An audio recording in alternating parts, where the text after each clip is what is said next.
মালয়েশিয়ায় অবৈধ প্রবাসী শ্রমিকদের বিরুদ্ধে সরকারি অভিযানের তীব্রতা বাড়ানো হয়েছে। আমরা যারা মালয়েশিয়াতে বসবাস করি তারা কিন্তু সবাই জানি, প্রত্যাবাসন কর্মসূচির আওতায় প্রতিদিন ভিড় জমছে দেশের বিভিন্ন ইমিগ্রেশনের বাইরে।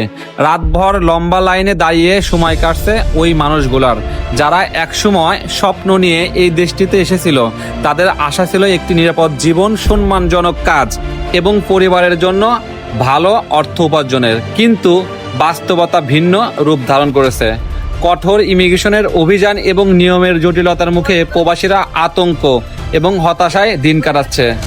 এই পরিস্থিতি স্পষ্ট করে দেয় যে দুর্বল কূটনৈতিক তৎপরতার কারণে প্রবাসীদের স্বপ্ন ও অধিকার রক্ষা করা যাচ্ছে না। মালয়েশিয়ায় থাকা প্রবাসীরা স্বপ্ন ভাঙা মনে দেশে ফেরার জন্য আত্মসমর্পণ প্রকাশ করছে।